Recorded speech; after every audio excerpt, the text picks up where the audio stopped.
अस्सलाम वालेकुम, अम्मा के ख़ज़ाने में खुश आमदीद। I hope you all are having an amazing day इंशाल्लाह।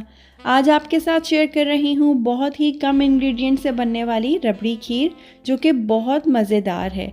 इसको हम बनाएंगे बिना किसी खोए और बिना किसी क्रीम के।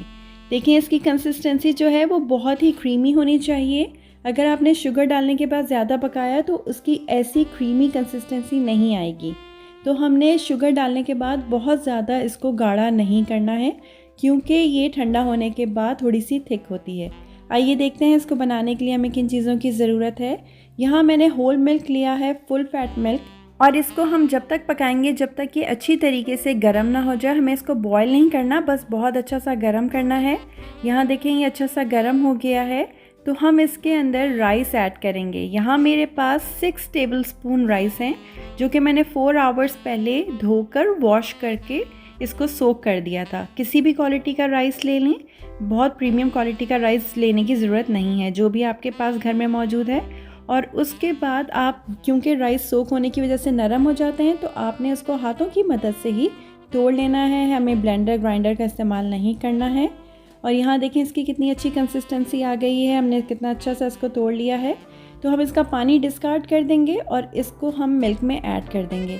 कच्चा राइस जब हम मिल्क में ऐड करते हैं तो वो बॉटम ऑफ द पैन जाके बैठ जाता है, इसलिए हमें इसको क्विक स्टर देना है, और ताकि सारे राइस अच्छी तरीके से पक जाएं। और जब तक पकाना है कि मिल्क गाढ़ा हो जाए और राइस अच्छी तरीके से टेंडर हो जाएं। बहुत ज़्यादा हाई फ्लेम पे हमने नहीं पकाना, हमने मिल्क को रिड्यूस नहीं करना, हमने मिल्क को थिक करना है। तो यहाँ पर हम साइड स्क्रैप करते रहेंगे और ओकेजनली स्टर करते रहेंगे। हमें बहुत ज़्यादा चमचा चलाने की ज़रूरत नहीं है। यहाँ देखें कि जो मैं रबर स्पैचुला की मदद से साइड स्क्रैप्स कर रही हूँ, ये खीर को बहुत क्रीमी टेक्सचर देती है, क्योंकि ये साइड्स में बिल्कुल बलाई जम जाती है और हमने इसको ऐड कर देना है। तो यहाँ मैंने ओकेजनली स्टर किया और देखें कितनी अच्छी कंसिस्टेंसी आ गई है। हमें यही कंसिस्टेंसी रिक्वायर्ड है। अब आप चाहें तो स्पून से मिक्स करते रहें, और आपने बैक ऑफ द स्पून से मिक्स करना है, लेकिन मैं यहाँ पर विस्क का इस्तेमाल करूँगी। अब यहाँ मेरे पास है 1/2 कप मिल्क, और ये फुल फैट मिल्क पाउडर है, जो कि मैंने 1 कप लिया है, जिसको मैं 1/2 कप मिल्क के अंदर डिज़ोल्व कर रही हूँ। हमें इसको अच्छी तरीके से डिज़ोल्व करना है। ये खीर को बहुत क्रीमी कंसिस्टेंसी देगी, बिल्कुल खोए वाली, और इसमें बिल्कुल भी लम्प्स नहीं होने चाहिए। अगर आपने इसको डायरेक्ट खीर में शामिल कर दिया तो इसमें लम्पी हो जाएगा। तो देखें, इस तरह अच्छे से आपने हैंड विस्क की मदद से मिक्स कर लेना है, और जब ये बिल्कुल क्रीमी इसकी कंसिस्टेंसी हो जाए, बिल्कुल इस तरीके से, तो आपने इसको खीर में शामिल कर देना है। लेकिन जब हम खीर में शामिल करेंगे तो फिर हम इसको कंटिन्यूसली स्टरिंग करते रहेंगे। अच्छा देखें, जो चमचे से घोट रहे हैं वो इस तरह बैक ऑफ द स्पून से घोटते रहें खीर को, लेकिन मैं चमचा इस्तेमाल नहीं कर रही हूँ, मैं हैंड विस्क इस्तेमाल करूँगी। इससे बहुत कम मेहनत में बहुत अच्छा काम हो जाता है। अब यहाँ मैं कंटिन्यूसली हिलाती रहूँगी, और जो मिल्क पाउडर का हमने मिक्सचर बनाया था 1/2 कप मिल्क के अंदर डिज़ोल्व करके, वो ऐड कर लूँगी। इससे हमें बिल्कुल भी खोए की ज़रूरत नहीं होगी और खोए जैसी ही कंसिस्टेंसी आ जाएगी।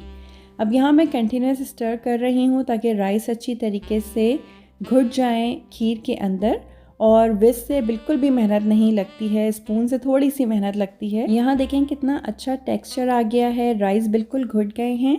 और जो मिल्क पाउडर का मिक्सचर हमने डाला था, उसको डालने के बाद आपने ज़रूर से बॉयल देना है, ताकि ये बिल्कुल अच्छी तरीके से मिक्स हो जाए।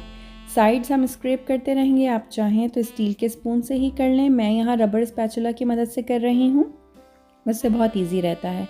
यहाँ मेरे पास है शुगर। अगर आपको ज़्यादा मीठा पसंद है आप 1 कप प्लस 1/4 कप ऐड करें, और अगर आपको कम मीठा पसंद है तो आप 1 कप ऐड कर लें।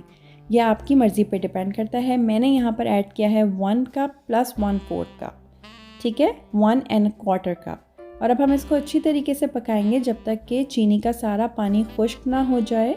और लेकिन चीनी डालने के बाद आपको पता है कि खीर बॉटम ऑफ द पैन पे लग जाती है, तो हमने कंटिन्यूसली स्टरिंग करती रहना है। यहाँ देखें कैसा टेक्सचर आ गया है इसका। मैं इसको मुसलसल हिला रही हूँ, साइड्स को स्क्रैप करती रहूँगी, और जब तक पकाऊंगी जब तक ये बबलिंग होना शुरू ना हो जाए। अच्छा, हमें इसको बहुत ज़्यादा गाढ़ा नहीं करना, क्योंकि ये ठंडी होने के बाद भी गाढ़ी होती है। अब आपकी मर्ज़ी, आप केवड़ा एसेंस डालना चाहें या फिर रोज़ वाटर डालना चाहें। यहाँ मैंने स्टोव बंद कर दिया है इसका, और मैं इसके अंदर 1/2 टीस्पून केवड़ा एसेंस डाल रही हूँ। अगर आपको नहीं पसंद तो आप रोज़ वाटर डाल दें। बहुत सारे लोगों को केवड़े की स्ट्रॉन्ग स्मेल पसंद नहीं होती है, हमें पसंद है इसलिए हम डाल रहे हैं। इसको बहुत ज़्यादा गाढ़ा नहीं करेंगे क्योंकि ये ठंडी होने के बाद थिक होती है। अगर आपने बहुत ज़्यादा गाढ़ा कर लिया तो ठंडी होने के बाद ये बहुत ज़्यादा थिक हो जाएगी और इसकी क्रीमी कंसिस्टेंसी नहीं आएगी। अच्छा, ये गरम गरम में ही हमें छाननी का वर्क लगा देना है। बादाम पिस्ते से डेकोरेट कर लेना है, आपकी मर्ज़ी है। अगर आपको बादाम पिस्ते नहीं पसंद या एलर्जीज़ इश्यूज़ हैं तो of course you can totally skip that. अब यहाँ पर हमने गरम गरम पे ही लगाना है ताकि ये स्टिक हो जाए। और अब मैं इसको ठंडा करने रख दूँगी ऑलमोस्ट ओवरनाइट के लिए, क्योंकि ये ठंडी सी क्रीमी सी रबड़ी खीर बहुत मज़े की लगती है। देखें कितना अच्छा सा इसका टेक्सचर आया है। अगर आपके पास क्ले पॉट्स हैं तो आप उसके अंदर भी सर्व करें तो ये बहुत ज़बरदस्त लगती है।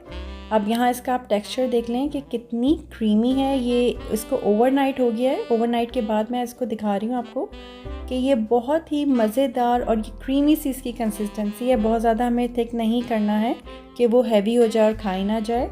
तो यहाँ पर हम इसको करते हैं एंजॉय और आपके साथ करते हैं इंशाल्लाह अगली रेसिपी में मुलाकात।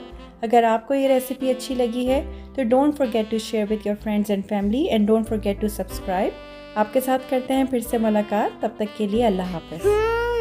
मज़ेदार।